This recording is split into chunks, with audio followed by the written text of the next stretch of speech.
നമസ്കാരം. പശ്ചിമേഷ്യൻ സംഘർഷം മൂർധന്യാവസ്ഥയിൽ എത്തി നിൽക്കുമ്പോൾ അമേരിക്കൻ സൈന്യം ഇറാഖിൽ നിന്നും പിന്മാറുകയാണ്. അതായത് 23 വർഷം മുമ്പാണ് സൈന്യം ഇറാഖിലെത്തിയത്. ഇറാഖിലെത്തിയ US സൈന്യം വരുന്ന സെപ്റ്റംബർ 30-ന് പൂർണ്ണമായി പിന്മാറും എന്ന കാര്യം ട്രംപ് വ്യക്തമാക്കിയിരിക്കുകയാണ്.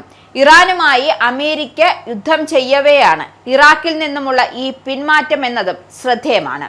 ഇറാൻ സൈന്യം നിരന്തരം ഇറാഖിലെ US സൈന്യത്തിന് നേരെ ആക്രമണം നടത്തുന്നുണ്ട്. മാത്രമല്ല, ഇറാഖിലെ സായുധ സംഘങ്ങളുടെ ഭീഷണിയും സൈന്യം നേരിടുന്നുണ്ട്. അപ്പോൾ അമേരിക്കൻ പ്രസിഡന്റ് ഡൊണാൾഡ് ട്രംപും ഇറാഖ് പ്രധാനമന്ത്രി അലി അൽ സെയ്ദും വൈറ്റ് ഹൗസിൽ നടത്തിയ ചർച്ചയിലാണ് ഒടുവിലെന്ത് ഈ പിന്മാറ്റ തീരുമാനമെത്തിയിരിക്കുന്നത്. സൈന്യത്തെ പിൻവലിക്കുമെങ്കിലും അമേരിക്കൻ കമ്പനികൾ ഇറാഖിൽ എണ്ണ കേന്ദ്രങ്ങളുമായുള്ള സഹകരണം തുടരുമെന്നാണ് ഇരു നേതാക്കളും വ്യക്തമാക്കിയത്.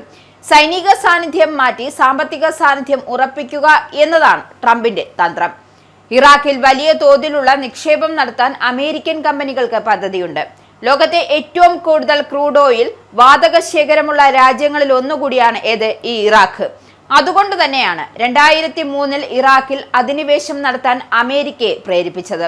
സദാം ഹുസൈന്റെ കൈവശം കൂട്ടനശീകരണ ആയുധങ്ങളുണ്ട് എന്ന് ആരോപിച്ചാണ് US സൈന്യം എത്തിയതെങ്കിലും അവ കണ്ടെത്താനായില്ല.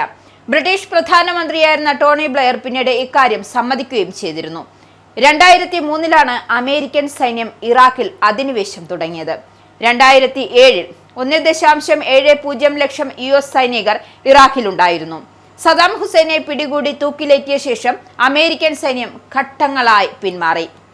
ഒബാമ ഭരണകൂടം നടത്തിയ ചർച്ചകളുടെ ഫലമായിരുന്നു 2011-ലെ പിന്മാറ്റം തുടങ്ങിയത്. എന്നാൽ ISISന്റെ ആക്രമണം ശക്തമായതോടെ 2014-ലാകട്ടെ ഇറാഖിൽ വീണ്ടും അമേരിക്കൻ സൈന്യം സാന്നിധ്യം വർദ്ധിപ്പിച്ചു. 2021 ആയപ്പോഴേക്കും ISIS ഇല്ലാതെയായി. എന്തായാലും ഈ സാഹചര്യത്തിൽ പിന്മാറുകയാണ് അമേരിക്ക വ്യക്തമാക്കിയിരിക്കുന്നത്. എങ്കിലും ഇറാഖ് സൈന്യത്തെ സഹായിക്കുവാനും പരിശീലിപ്പിക്കുവാനുമായി കുറച്ച് സൈനികരെ ഇവിടെ നിലനിർത്തി. 2024-ൽ ഇറാഖും അമേരിക്കയും സൈനിക പിന്മാറ്റ കരാറുണ്ടാക്കി. ഇതിന്റെ ഭാഗമായിട്ടാണ് സെപ്റ്റംബർ 30-ന് പൂർണ്ണമായ പിന്മാറ്റമുണ്ടാകുന്നത്. 23 വർഷത്തിനു ശേഷമാണ് അമേരിക്കൻ സൈന്യം സമ്പൂർണ്ണമായി ഇറാഖ് വിടാൻ പോകുന്നത്. എന്നാൽ ട്രംപ് ഇതിൽ മാറ്റം വരുത്തുമോ എന്നതിൽ വ്യക്തതയില്ല.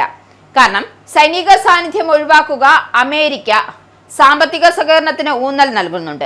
അപ്പോൾ ഇറാഖിലെ എണ്ണ കേന്ദ്രങ്ങൾ കോടികളാണ് അമേരിക്കൻ കമ്പനികൾ നിക്ഷേപിക്കുന്നത്. ഈ കേന്ദ്രങ്ങൾ ഇറാൻ ലക്ഷ്യമിടുന്നതാണ്. ഇറാഖിലും വലിയ സ്വാധീനമുള്ളവരാണ് ഇറാൻ ഭരണാധികാരികൾ. അതുകൊണ്ട് തന്നെ ഇനിയുള്ള രാഷ്ട്രീയ സാഹചര്യം എന്താകും എന്ന് അറിയാനുള്ള കാത്തിരിപ്പിലാണ് ലോകം.